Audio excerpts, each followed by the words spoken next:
Moby vous présente iWeek, toute l'actualité Apple en live sur Watch TV.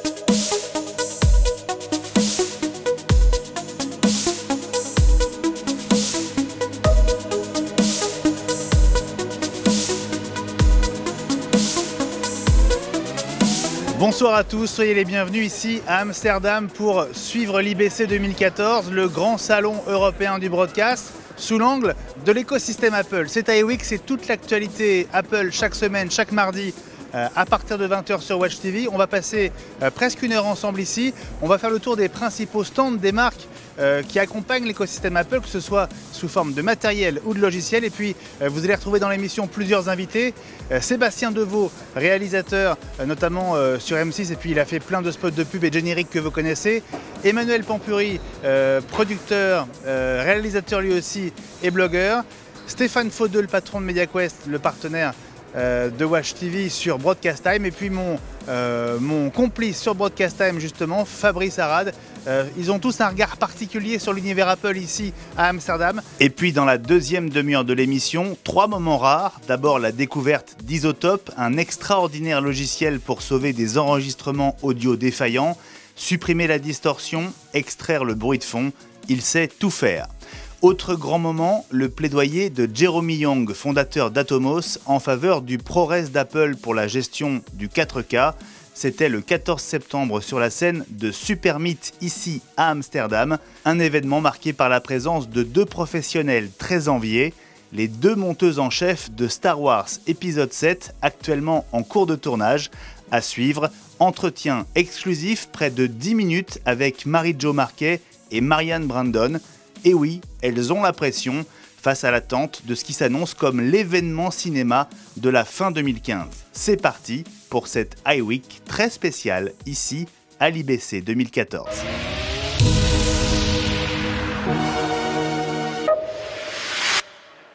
Première escale chez Blackmagic Design. Non seulement le constructeur intègre le codec ProRes d'Apple dans ses nouvelles caméras baptisées Ursa, mais il vient aussi d'annoncer l'acquisition d'Ion Software, éditeur de Fusion, un logiciel de compositing sous PC, mais une version Mac est apparemment déjà dans les tuyaux.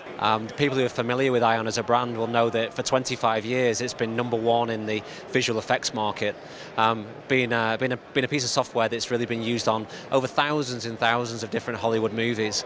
The acquisition by Blackmagic really is a statement from ourselves to ensure that we take that to the mass market. We ensure that everybody gets the opportunity to work with such a fantastic VFX tool. Il y a aussi une nouveauté parmi vos cartes d'acquisition, une nouvelle Decklink 4K à un prix très abordable, très séduisant. So for 1,125 euros, you can now get the brand new Decklink 4K Extreme 12 gig.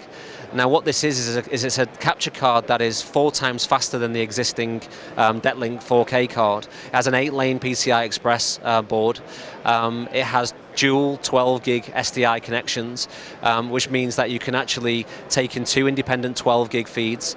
That means that you can work up to 12-bit RGB, stereoscopic, both in Ultra HD. You've also got there a mezzanine board on there, which has HDMI and also has optical fiber.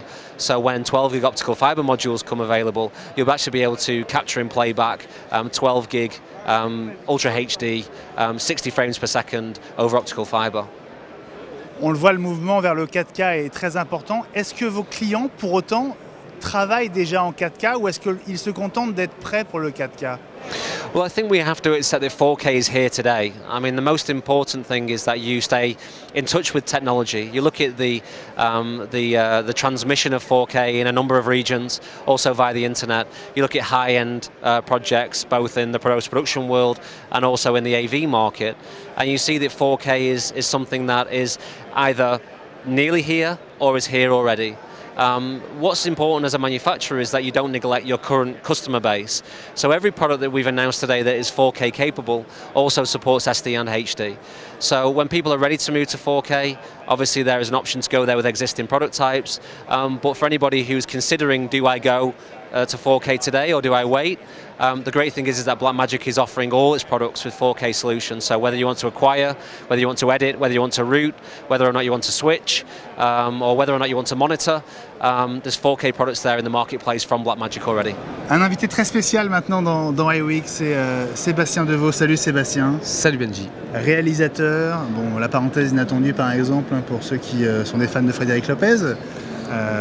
Une vraie signature visuelle dans cette émission qui te doit beaucoup, et puis des génériques comme celui de la dernière saison de Masterchef, des pubs. Ouais. Récemment on t'a vu travailler chez Disney pour le lancement de Ratatouille. Tout à fait.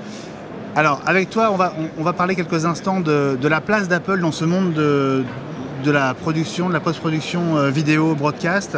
On sait qu'Apple a joué un drôle de coup il y a 2-3 ans avec la sortie de Final Cut Pro X, un sentiment d'abandon, en tout cas vécu comme ça par beaucoup de professionnels. Hein. Ouais. Où est-ce qu'on en est aujourd'hui selon toi? On en est au niveau matériel. Moi je suis complètement équipé à Apple, donc j'ai iPad, iPhone, laptop, MacBook Pro, et j'ai pas encore de Mac Pro mais j'aimerais bien, vu les possibilités avec le 4K. C'est vrai qu'aujourd'hui un Mac Pro c'est très très bien pour le 4K. La sortie de l'iPhone 6, 240 images par seconde en slow motion, c'est génial. C'est juste, ils ont compris aussi que ça plaisait à la nouvelle génération.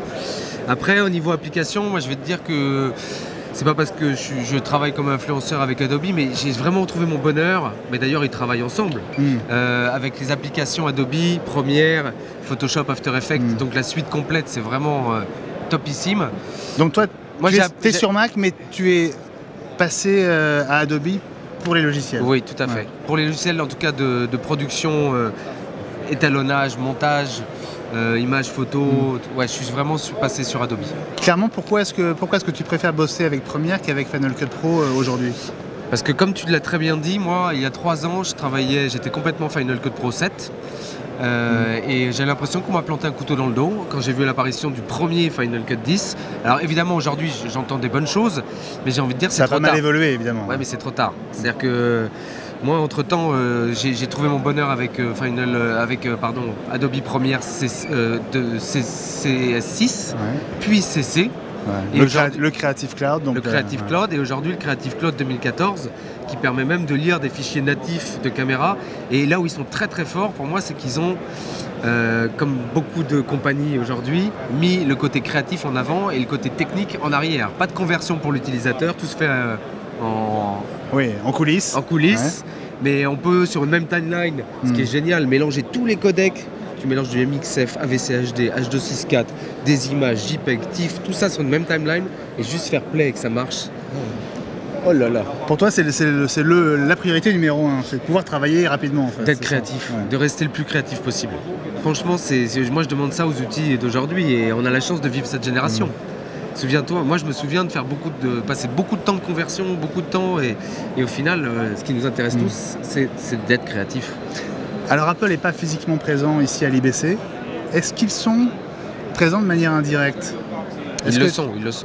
Est-ce que tu penses que une équipe d'Apple est là, par exemple Ils le sont, sans le dire. Ils le sont un peu partout parce que même la présentation que je viens de faire où je montre des images, des beauty shots de Disney qu'on a tourné en 4K, sous le bureau, si tu veux qu'on vienne y voir, il y a un Mac Pro derrière pour que ça tourne. C'est-à-dire que derrière, on a cherché à savoir comment on pouvait montrer ça en direct, en live, sans que ça rame. Parce que c'est dommage de voir des images 4K un peu... C'est pas pensable même, oui. Il y a un Mac Pro qui est juste sous le bureau et avec beaucoup de mémoire. Ce qui est... Là où c'est un peu rigolo, c'est que Apple, ils mettent beaucoup de soin à travailler leur design, mais on rigolait l'autre jour avec un des membres de l'équipe Canon parce qu'au final, ça finit sous un bureau. C'est un peu dommage en fait d'avoir des superbes outils. Après, c'est toujours mieux. C'est peut-être pour pas qu'on le pique, parce qu'il est tellement beau le Mac Pro que si vous le mettiez en C'est vrai. Mais c'est vrai que moi, mon Mac Pro, j'ai un ancien Mac Pro, il est sous mon bureau, alors qu'il est super beau. Alors que ça, on l'utilise tous les jours et tout le monde le voit. Donc, Mais bon, ils sont très forts quand même. Ça, moi, j'ai rien à dire. Je suis quand même content de travailler avec les produits. Et je suis pas prêt de passer par contre dans le monde PC. Ça, c'est impossible pour moi. Tu dis que c'est trop tard. Est-ce qu'Apple peut encore reconquérir le cœur de l'industrie? Et comment est-ce qu'il faudrait s'y prendre? À quel niveau? Parce que, encore une fois, moi, je te dis, je suis équipé complètement en matériel. C'est au niveau application. Oui, c'est ça. Ouais. Niveau application, je dirais que bon, je continue à travailler e-photo. J'aime bien parce que pour mes photos. E-photo? Ouais, e-photo. Non, pas travailler, pardon. Pour toutes mes photos personnelles, je les classe dans e-photo. Ouais. Après, Lightroom et Photoshop, je travaille avec Lightroom et Photoshop. Mais c'est vrai qu'il y a des choses conviviales. J'adore Keynote, superbe outil de présentation. Ouais. Je suis complètement fan. Beaucoup plus qu'un PowerPoint d'une autre marque concurrente.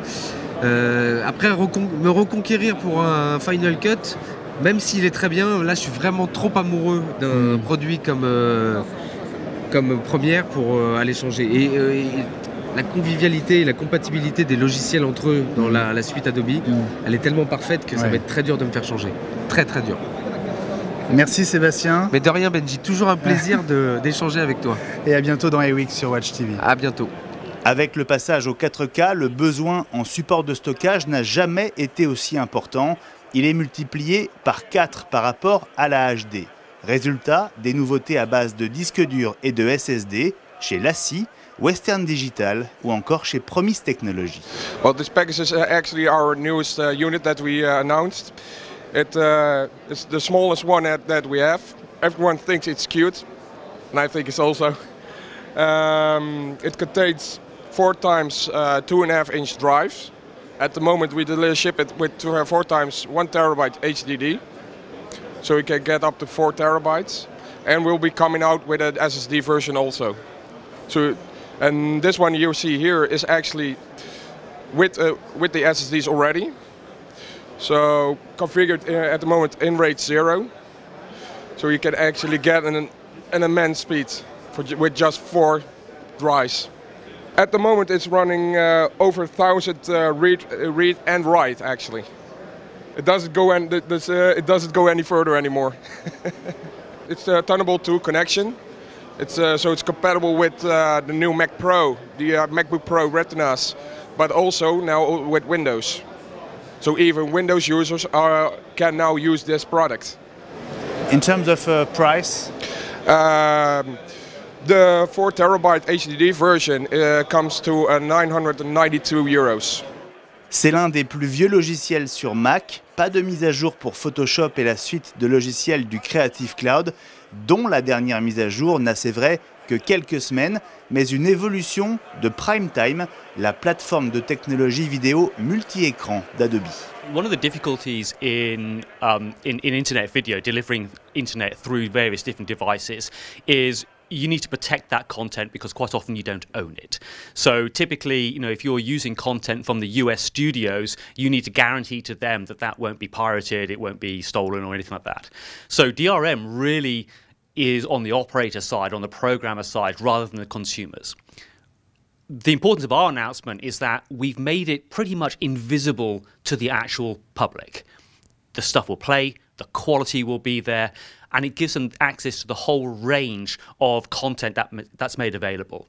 For businesses, that's important because obviously, the best content you have, the more eyeballs will go and watch it. So it's one of those things, it's a necessary evil in the industry, if you like, but this gives us that ability to offer the end public the finest quality, latest videos right there on any device that they want. Adobe PrimeTime brings the TV experience to multi-screens. So any kind of device getting that same quality, that same seamless experience as television, but enabling businesses to properly leverage advertising to make money out of it and people to consume that wherever they want in the best quality that they can get. So in the PrimeTime team, we're announcing 3 things this show. First of all, we've moved a lot of our DRM technology into HTML5 now. So Netflix is going live on a Mozilla browser using our DRM technology to protect the content. Now, that's a big move as people start to move over now and start to use other technologies such as responsive web pages and those kinds of things. This kind of movement in the marketplace is actually going to be more important to people. Second thing we've done is working very closely with actual chip manufacturers, so people like AMD, people like Broadcom, people like Intel, to get the DRM on the chip. Now, that's important because actually that gives people the ability to use 4K video, to use the high efficiency codecs to get a really beautiful quality early release content with full DRM, with the full protection that offers. So it expands the role of video on mobile devices and things. So Primetime is made up of a number of technology components. So there is obviously the player, and here at Adobe, obviously we've been doing players for a long time. In fact, most internet video goes through our technology. So the players and the DRM associated with that is an important component of that. But then you've got the ability to actually do the ad serving part. So actually make a decision about what advert should I serve to you. And that's really important because at the moment, that's not done very well. People don't like ads, mostly because they're not relevant to those people. So using Primetime, we can make that much more relevant to the person. So we can deliver an ad that's relevant because we've got the data about them. So another component of the Primetime system is the ability to what we call the heartbeat, to get that information about the consumption. Who are you? Where are you? What device are you on? What content are you watching? And use that in real time to make a better ad decision, a better recommendation, so that the consumers get a much better experience. À l'IBC, on parle logiciel évidemment, soft et plugin, que ce soit Autodesk ou Boris FX. Et quand on parle caméra, j'ai croisé l'un des meilleurs experts français ici à Amsterdam, et c'est aussi un très bon connaisseur du Mac. Autre invité dans iWeek spécial IBC, c'est Emmanuel Pampuri. Salut Emmanuel. Salut Benjamin. Réalisateur, producteur, blogueur. Bon, tu connais bien l'IBC? Oui, un petit peu, ouais. Tu connais bien le monde Mac? Je connais pas mal le monde Mac, ouais. Il y a des Mac Pro partout? Écoute, il y a pas mal de Mac Pro, ils sont un peu cachés parfois, mais il y en a quand même pas mal. C'est vrai. Alors, Apple, comme d'hab, n'est pas présent officiellement. Est-ce qu'ils sont présents de manière indirecte? Ah oui, oui, et comment? Ils sont présents de manière indirecte parce que il n'y a pas un bonhomme qui est là pour présenter une techno qui sort pas son iPad. Il n'y a pas un stand qui présente un logiciel où il n'y a pas un Mac Pro dernière génération parce qu'il est chic, il faut le dire. Et c'est quand même une bête de course. Là, tu vois, on est à côté de chez Softron derrière qui développe des softs pour le Mac, pour des applications Playout et Ingest pour des télévisions locales. C'est une techno redoutable. Il me disait qu'avant, il s'embêtait à emporter des serveurs et des machins. Et là, il a tout dans le Mac Pro avec des performances qui sont vraiment incroyables. Donc, il y a du Mac partout? Il y a du Mac partout et je pense qu'Apple est toujours présent. Ils n'ont pas de stand, ils ne sont pas physiquement là, mais ils sont avec tout le monde, quoi. Ouais. Est-ce que la situation évolue au fil des mois, notamment par rapport à cette période difficile qui a coïncidé avec l'arrivée de Final Cut Pro? Est-ce que l'industrie commence à revenir aussi vers les solutions logicielles d'Apple, je pense notamment à Final Cut, ou pas du tout? Alors, sur l'affaire Final Cut Pro 10, le truc est un petit peu délicat. C'est-à-dire qu'il y a eu un produit qui était trop en rupture. Donc à chaque fois qu'Apple a lancé un produit qui était trop en rupture, tout le monde l'a boudé au départ et petit à petit ça revient. Et là, moi je le sens en tous les cas. Chez nous, chez les machineurs, dans la boîte, on reçoit de plus en plus de projets qui arrivent à l'étalonnage, on fait beaucoup d'étalonnage, qui viennent de Final Cut Pro 10, alors que pendant ces 3 dernières années, il y avait de moins en moins de projets Final Cut. Il y a encore beaucoup de Final Cut 7, il y a encore pas mal d'Avid, il y a de plus en plus de Premiere Pro aussi. Le switch depuis Final Cut Pro 7 se faisait plus naturellement vers Premiere Pro, qui est plus dans une suite logique au niveau de l'ergonomie, au niveau des fonctionnalités basiques du logiciel. Et là, c'est en train de se rééquilibrer et Final Cut Pro 10 est en train de remonter un petit peu. Est-ce que pour autant, le message d'Apple est clair vis-à-vis du monde du broadcast, de la production vidéo? Absolument pas. Je crois qu'ils en ont un petit peu rien à faire et c'est ça le problème. C'est-à-dire qu'aujourd'hui, ils ont fait un produit qui est devenu un petit peu plus mass market, qui est vraiment pas cher. C'est pas un produit grand public, non, mais tu sais, j'avais eu j'essaie juste de traduire mass market, pardon. J'avais eu une discussion assez intéressante avec quelqu'un d'assez haut placé, responsable du broadcast chez Apple France, et qui m'avait tenu un discours qui est devenu qui m'a marqué. C'est-à-dire que le truc qui n'est pas dit, c'est qu'il y a un jour un mec chez Apple qui a dit que un outil de montage vidéo allait devenir aussi essentiel au commun des mortels que l'est un tableur ou un traitement de texte. Et Final Cut Pro 10 a été écrit et conçu dans cette direction-là. Donc moi je trouve que c'est cohérent. Si tu es un petit peu dans une boîte qui est un peu visionnaire et qui essaie d'anticiper les usages de tout le monde, c'est vrai qu'aujourd'hui, je remarque qu'autour de moi, il y a de plus en plus de gens qui font leurs vidéos. Un truc tout bête, par exemple, chez les comédiens, tu vois, moi je côtoie pas mal de gens dans le cinéma et tout ça. Les comédiens, avant, ils allaient chez un monteur pour faire leur bande démo. Maintenant, ils font quoi? Ils montent chez eux. Voilà. Et il y a de plus en plus de monde qui a besoin de faire de l'édition vidéo à la maison, donc pourquoi pas? Et après, ça n'empêche pas que ça reste un excellent logiciel. Ouais. Moi, je sais que pour la boîte, on a switché vers Premiere Pro parce que c'était plus logique, plus évident. Et personnellement, j'aime beaucoup l'interface. Au final, je m'y suis fait et c'est un logiciel qui est vraiment agréable, qui est en avance sur son temps. Merci Emmanuel. Merci à toi. Bonne IBC et à bientôt sur Watch TV. À bientôt. Des Mac Pro quasiment partout, des iPads et des iPhones aussi. Exemple, chez Aviwest, une boîte française qui taille des croupières à l'américain LiveView et qui présente à l'IBC une app baptisée DMNG.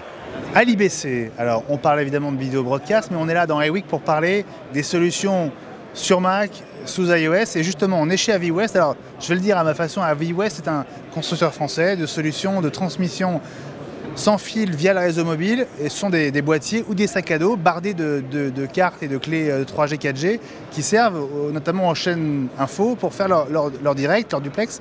Bonjour Erwan. Bonjour. Alors on est avec vous aujourd'hui parce que vous avez annoncé ici une solution à base d'iPhone ou d'iPad. Comment ça fonctionne et à quoi ça sert? Alors effectivement, donc, nous à Aviwest on fait des solutions professionnelles pour les journalistes, donc des émetteurs qu'on met sur les caméras. Et maintenant on a une solution low cost. Voilà, c'est une application, je ne sais pas si on la voit beaucoup. Il faut bien la mettre face à la caméra. Ouais. Voilà. Donc ça vient en complément de gamme. Donc c'est des applications qui sont sur iPhone et puis Android et donc qui permettent de faire du direct. En envoyant donc le signal via la carte 3G, 4G ou le Wi-Fi, ou les deux.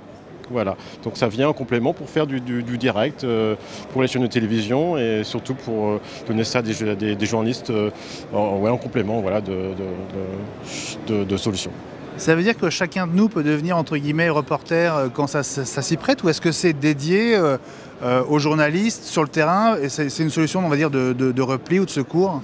Non, en fin de compte, ça vient donc en complément. Donc, il y a deux cas d'utilisation. Soit c'est pour donner à des journalistes qui sont pas équipés de caméras professionnelles, donc des gens qui travaillent, qui ne sont pas forcément de l'organisation, mais des journalistes qui sont indépendants, par exemple, ou alors au grand public, ou alors simplement, effectivement, en complément, quand le journaliste ne peut pas rentrer avec sa caméra, ou alors qu'il n'en a pas sur le moment, voilà, donc dès qu'il a accès à un événement, il a tout de suite son téléphone dans sa poche et il peut toujours envoyer une image de qualité, même si c'est inférieur à une caméra pro, à sa chaîne. Une image. Comment est-ce que c'est réceptionné à l'autre bout? Alors la réception elle se fait avec le même équipement que notre solution professionnelle. Donc que les sacs à dos, que les boîtiers qui se mettent sur les caméras. Donc, tous notre protocole de communication, la façon dont sont envoyées les informations à la chaîne, c'est avec un protocole propriétaire. Donc il faut un équipement de réception Aviwest pour recevoir les images venant de nos caméras pro. Et c'est le même système qui est utilisé pour les applications smartphone. L'application, elle est payante, elle est gratuite? Elle est gratuite, mais il faut l'équipement de réception. Voilà. Merci beaucoup Erwan. Merci.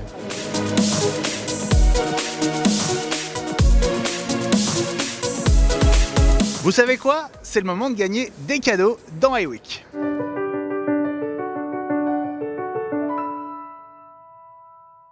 Et pour gagner un Magic Charger Mobi, voilà une question toute simple en rapport avec l'IBC ici à Amsterdam. Vous le savez, Apple est présent sur le marché du montage vidéo avec Final Cut Pro 10. Question, quelle était la version juste avant le lancement de Final Cut Pro 10? Attention, c'est pas si évident que ça. Ne répondez pas Final Cut Pro 9, c'est pas la bonne réponse. Le premier qui répond sur Twitter avec le hashtag iWeekTV gagne un Magic Charger Mobi. Bonne chance à tous.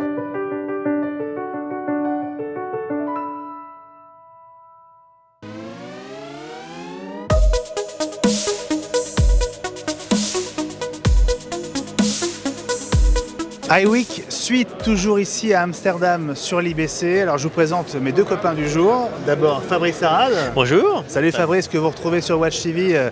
À mes côtés, j'ai beaucoup de chance dans Broadcast Time, le magazine du broadcast, des nouveaux médias et des web TV, en partenariat avec MediaQuest, créé par Stéphane Faudeux. Salut Stéphane. Bonjour. Alors, dans iWeek, on s'intéresse évidemment à l'écosystème Apple. Apple n'est pas exposant ici à l'IBC. D'abord, toi Stéphane, toi, dont c'est quasiment, je crois, la 20e participation, Apple a été exposant à l'IBC et s'est arrêté, ou ils n'ont jamais été présents ici à Amsterdam? Non, ils ont été présents, ils ont été exposants, ils avaient un stand assez important, un peu plus petit que celui du NAB à Las Vegas, mais malgré tout c'était un acteur de taille. Il y a eu quelques lancements de produits aussi qui ont été faits ici, donc oui, bien présent. Bon, plus d'Apple officiellement. Est-ce qu'Apple est quand même présent, on va dire de manière indirecte, ici à l'IBC? Alors ils sont présents de deux manières, enfin de trois manières même on peut dire. Un sur le hardware, donc il y a du Mac Pro quand même à droite à gauche. Sur la partie logicielle, on voit qu'il y a encore quand même pas mal de boîtes qui développent pour l'écosystème Apple, notamment pour Final Cut Pro X, avec une intégration avec des systèmes d'automation, des systèmes de stockage, avec des plugins dédiés pour Final Cut Pro X. Et puis, je dirais que l'écosystème aussi iOS reste aussi très bien représenté, puisque beaucoup aujourd'hui de solutions se télécommandent via un iPad, via un smartphone sous iOS. Donc vous allez avoir la caméra sur votre iPad pour contrôler la colorimétrie, pour contrôler l'enregistrement de la caméra. Donc oui, ils sont là. Alors Fabrice, on a vu deux exemples. On a vu Pana. Et puis AVWest notamment. Alors AVWest, oui, c'est parce que eux, ils sont un boîtier de diffusion d'images pour les correspondants journalistes à l'étranger sur ce qu'ils appellent Store and Forward, c'est-à-dire que j'envoie en direct, ou si j'ai plus de réseau, j'envoie en décalé. Et maintenant, ils ont développé un système où tu as ton application te fait ta caméra. Tu as ton iPhone par exemple, tu as ta caméra et ça va pouvoir être géré à distance pour récupérer le flux sur le serveur à l'arrivée. Et tu peux imaginer que tu es une chaîne de télé, tu as 15 000 correspondants potentiels avec un iPhone pour être piloté à distance et être mis en direct tout de suite. Donc on voit qu'Apple, mine de rien, ses solutions soft, mais aussi hardware, parce que ça reste une caméra. Un iPhone, c'est un ordinateur, c'est une caméra, et on va s'en servir. Et tu as également... Il ne faut pas oublier que le Thunderbolt est quand même présent beaucoup plus sur le Mac au point de départ que sur les PC. Donc toutes les solutions dites rapides pour la vidéo va être tendance au départ sur Apple. Donc pour le présenter, pour que ça marche, tu vas avoir tendance à mettre un ordinateur Apple. Donc on a vu les anciens, j'ai vu un vieux MacBook, ça m'a fait sourire, je me suis dit tiens, il est aussi vieux que le mien, j'étais content, je me suis dit ça tombe bien. J'ai eu la curiosité d'aller voir les spécifications, ça m'a fait sourire. Tu tournais sur quoi? Je Système 7 Je préfère, même plus ancien, c'était pour prouver que ça marchait. Sérieux? Encore. Oui, ça marchait encore. C'était une solution de vidéosurveillance, c'était intéressant. Et des Mac Pro. Donc ça tombait bien parce que je n'avais pas eu le temps de les voir encore, j'ai eu le temps d'en voir plusieurs pour aller jusqu'à chez Blackmagic avec le nouveau soft. Donc il y a des choses, et avec Ion évidemment. Donc ce sont des choses, ils sont présents, Apple est présent avec des solutions pas forcément innovantes pour Apple, mais des solutions qui vont se rattacher, des gadgets qui vont se rattacher à Apple, qui vont être innovants et qui vont rendre Apple encore plus attractif du coup. On a l'impression en fait ici, comme sur d'autres grands salons, que Apple a fait un choix stratégique, économique, de ne plus investir dans les salons, mais finalement qu'ils soient là ou pas, on en parle quasiment autant dans tous les cas. On a presque l'impression qu'ils ont bien fait parce que ils économisent beaucoup d'argent. La première question qui va être posée souvent sur une solution embarquée, c'est quel ordinateur il me faut. Donc d'entrée de jeu, ils vont vous dire voilà, vous pouvez commencer avec telle ou telle gamme PC ou Mac, et finalement, quand tu regardes bien les Mac, ils t'en font une publicité entre guillemets gratuite, puisqu'ils sont obligés d'en parler. Ils sont obligés de parler d'Apple tout de suite en disant il te faut tel modèle et il faudra passer à tel modèle.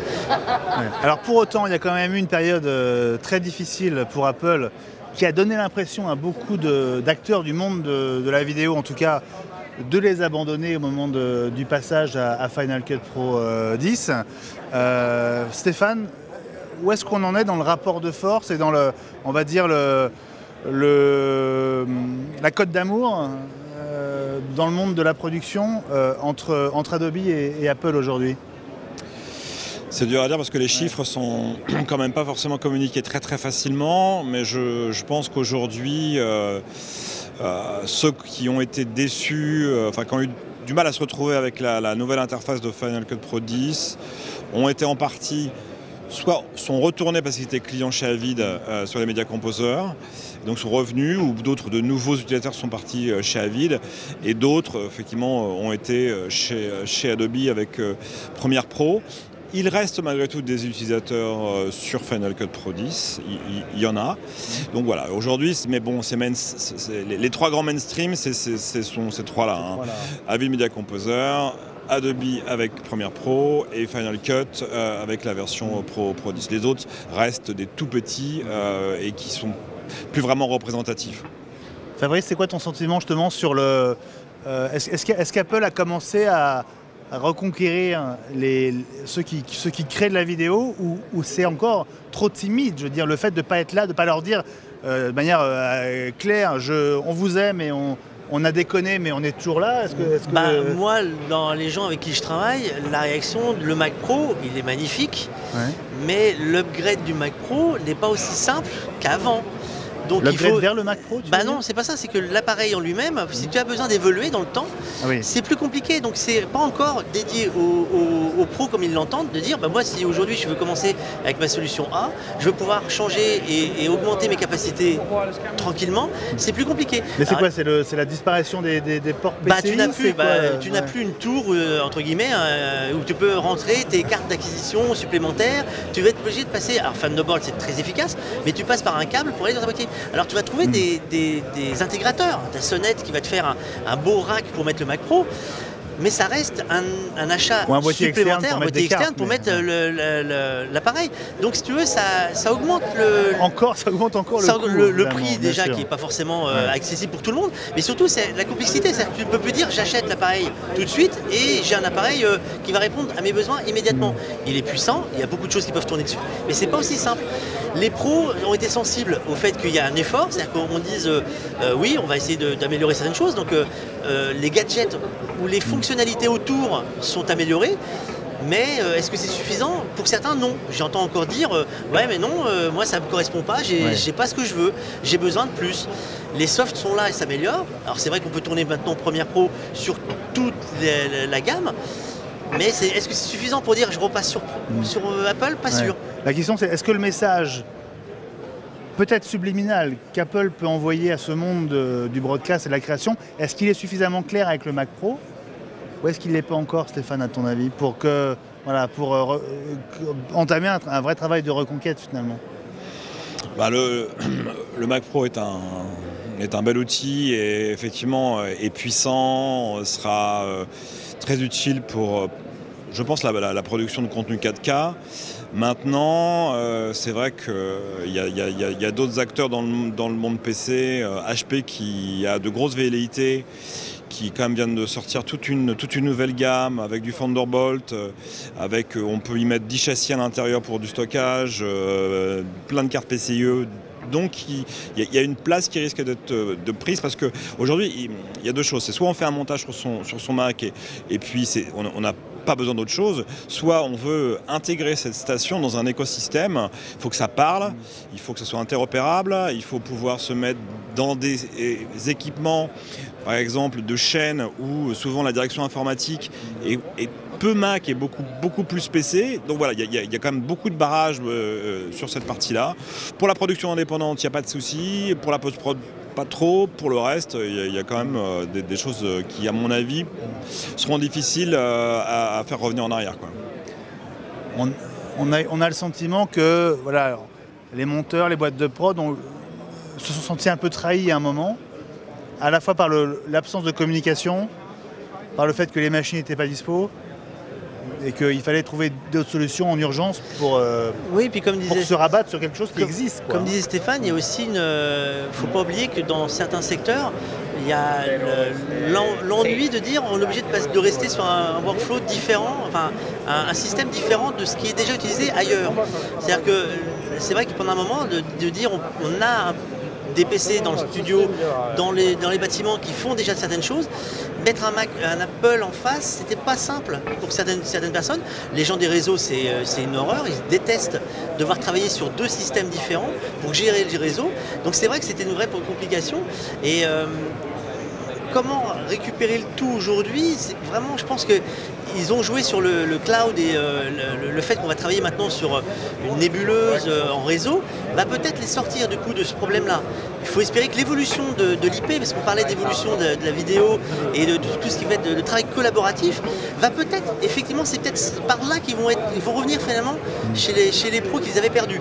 Parce que l'inconvénient qu'il y avait pendant un moment de pouvoir travailler ensemble, avec un Apple et avec d'autres, va sauter tout d'un coup parce que tu as le réseau IP qui va permettre de fédérer tout le monde en disant ton dossier il est en stock au milieu, et là le stock il n'a pas de maison, que ce soit Apple ou PC, il n'a pas de restrictions on va dire, et là ça va peut-être les sortir de l'ornière.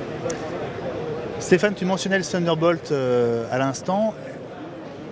On a l'impression que l'avantage presque concurrentiel qu'avait Apple en l'intégrant très tôt est en train aussi de diminuer en importance, parce que tu le disais, HP avec ses stations de travail propose du Thunderbolt.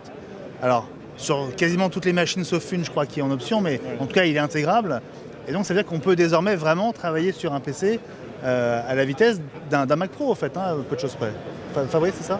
De toute façon, là, tu récupères la vitesse de connexion entre tes disques durs externes ou tes cartes d'acquisition externes avec le processeur de ta machine. Donc, effectivement, tu as les capacités que tu as avec ta série d'Apple qui pouvait avoir tous ces outils externes, maintenant avec ton PC. Donc, les logiciels qui sont mixtes sur les deux, pour ceux qui aimaient l'univers PC, ils se disent, ouais, ça tombe bien, maintenant, on a ce qu'on veut.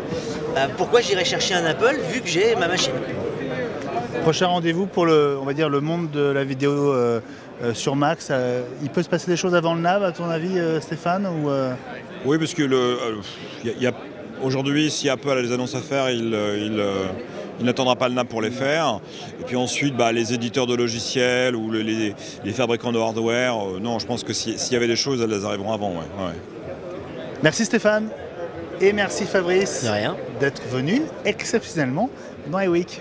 That's worse than bad hair day, which I don't have that problem, but I've run into the same audio problems as well, and we're very excited that tonight we have our friends from iZotope back with us. I work in audio all the time. I'm a professional audio post-production specialist.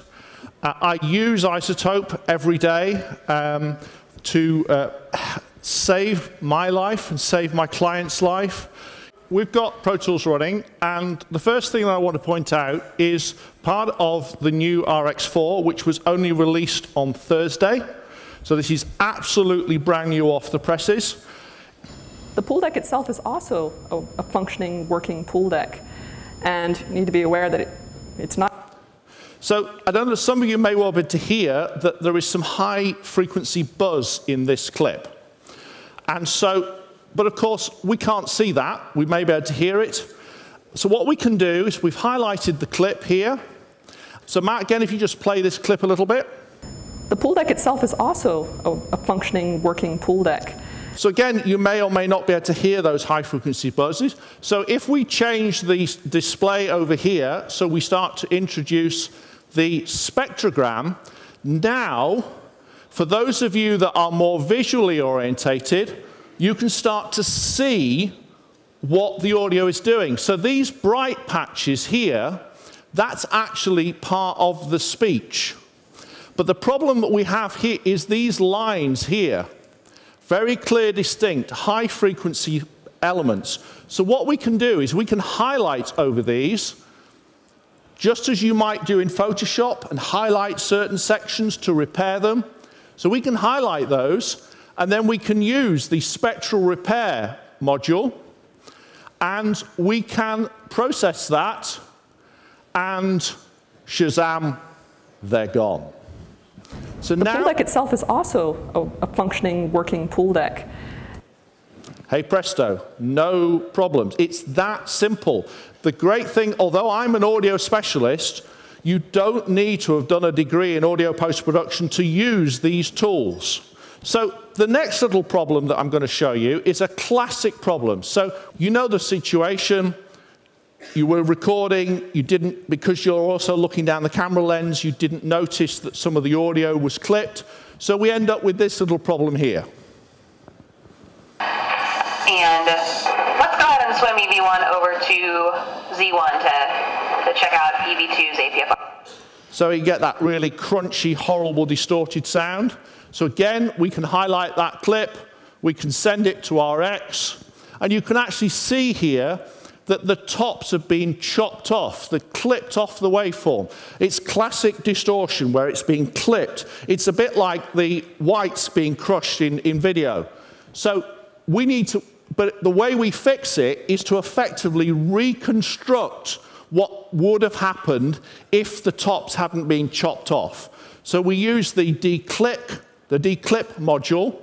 There's a great feature here where you can learn, and you see these white lines, and then it does so you get these white lines. That's the distortion point. So the great thing about the suggest button is it sets that to the correct place. So again, you don't need a degree in audio engineering to use this, to understand it. It suggests the correct setting, and then when you're happy, we hit the process button, and wham, all the tops have been restored. When we're happy with that, we can send it back to Pro Tools, back in the track, and there we are, distorted, and then undistorted. Very, very nice. Let's go ahead and swim EV1 over to... And there we go. So we can fix those horrible distorted bits of audio and save the day yet again. And let's go ahead and swim EV1 over to Z1 So, for the first time ever, from Atomos, the CEO, the big honcho, the grand poobah himself, please welcome Jeremy Young. Thanks, guys.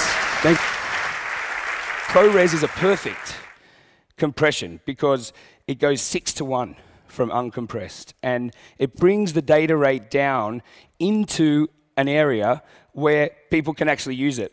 So HD ProRes is 100 gig per hour in HQ at 60 frames a second HD.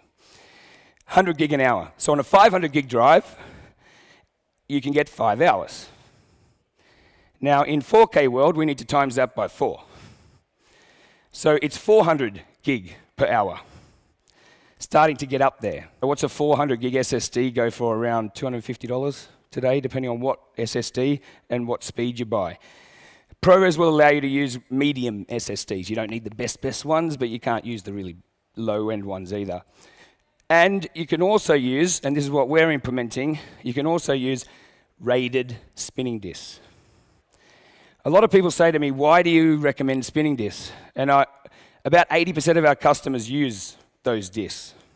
Why do they use them? Because they're extremely reliable, they're about 30 years old in technology, and actually, for the last probably 4 years since we've been doing this, they've been way more reliable than SSDs, because SSDs just die, and then you can't get the footage off. But at least on a hard disk, you can get it off. Don't go up in a helicopter, don't go around a racetrack on a motorbike, but HDDs on a tripod and in a normal lock-off shot are perfect. So we've offered a rated hard disk solution, 2 1 terabyte drives. 2 Toshiba 1 terabyte drives, $60 each, $120, 2 terabytes, 5 hours of ProRes 4K HQ recording for $120. That's a pretty compelling story. You're just above $20 per hour of recording. There's been a lot of rumors around CFast because SanDisk came and they made it $1,500 for 128 gig or something silly like that. So we were back in those P2 8 gigabyte memory days. CFast will help you be more creative by giving you safety, a very fast workflow, and we've now made our own CFast cards in opposition to these high prices. CFast 1.0 is SATA 2. CFast 2 is SATA 3. I don't know who named that stuff because it makes zero sense in the numbers, but SATA 3 you only need for uncompressed 4K. So thank you very much for your time, guys. Please come out and see the Shogun. Thank you so much, Jeremy. No problem. Thank you. So the first half of the show, we saw a lot of tools. A lot of brilliant people over the years have made these affordable tools just for you. But it's one thing having all these affordable tools. There's the other thing about having the talent to use them effectively. Please welcome two very talented editors and two wonderful people, Marianne Brandon and Mary Jo Markey.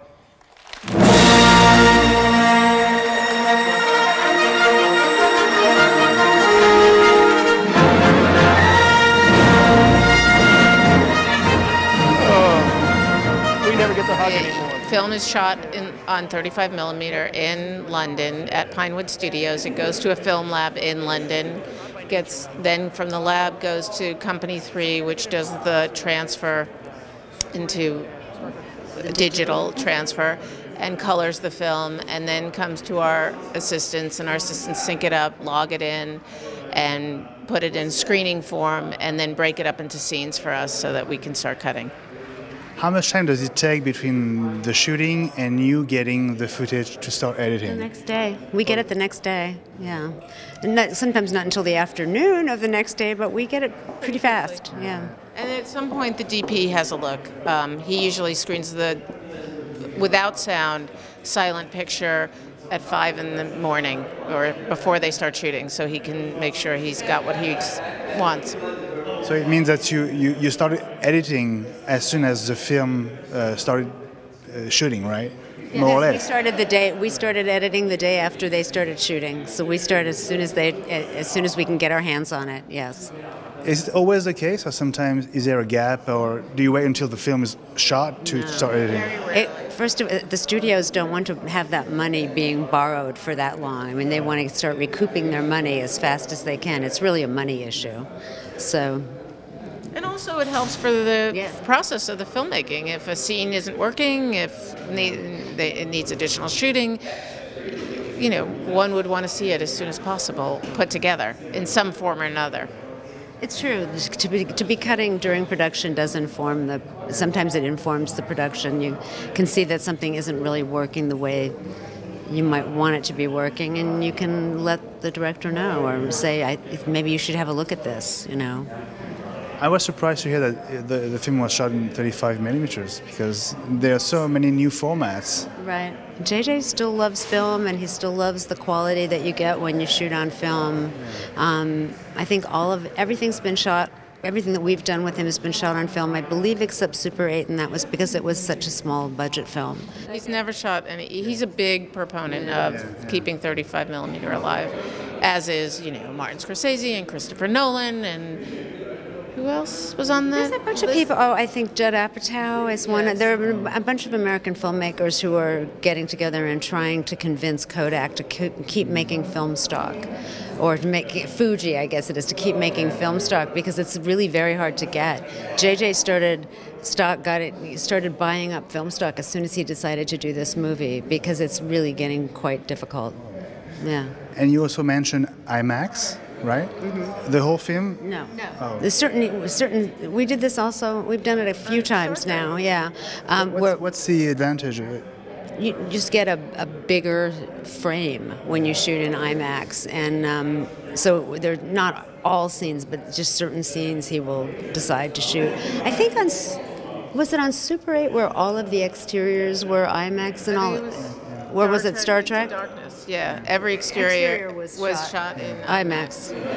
And I think it just suits certain scenes. Like if you're going to have a big space chase, you get a bigger frame to deal with space, because space is big and objects are little, so you need more space, which was a huge problem on Star Trek, was scale.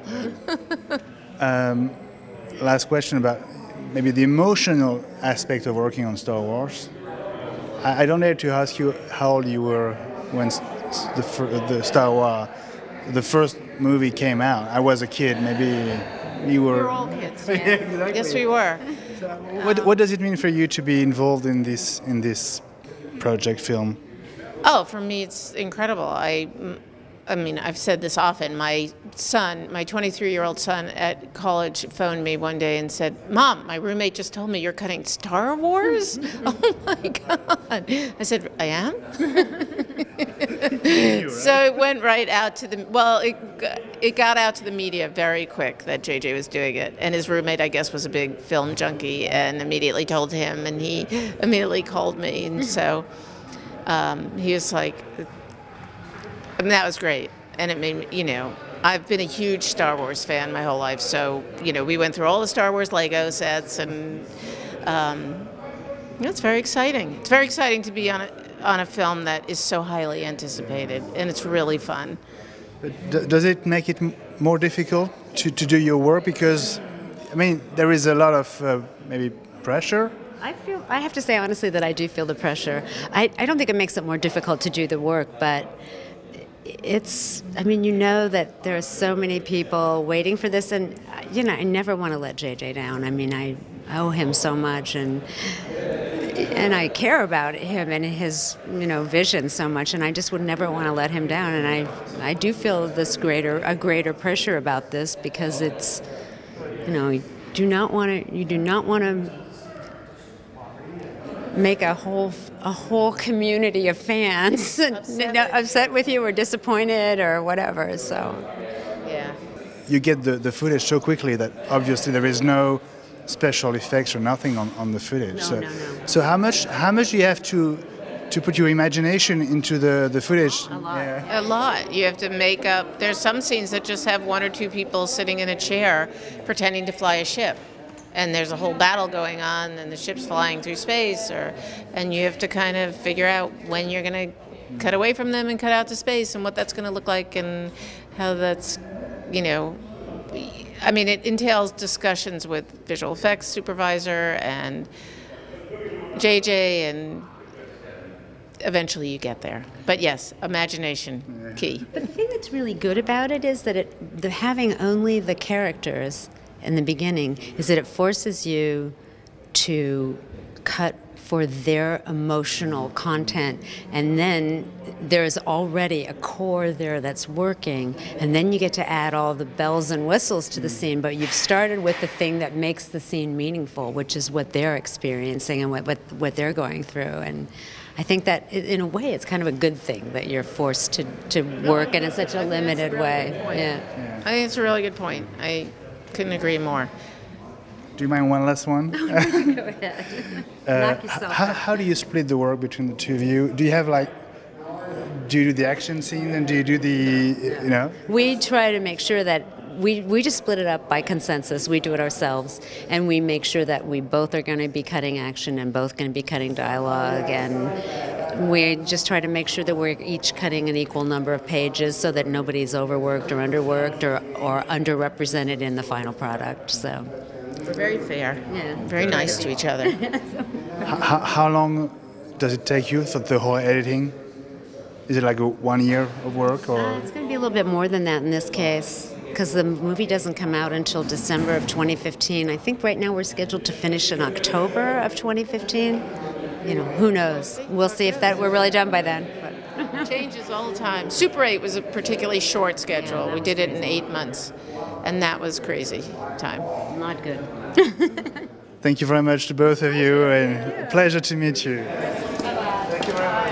Voilà, c'est la fin de cette édition spéciale d'iWeek ici aux Pays-Bas dans le cadre de cette IBC 2014. Merci de votre fidélité et on se retrouve mardi prochain à 20 h en direct pour une émission un peu plus classique sur Watch TV.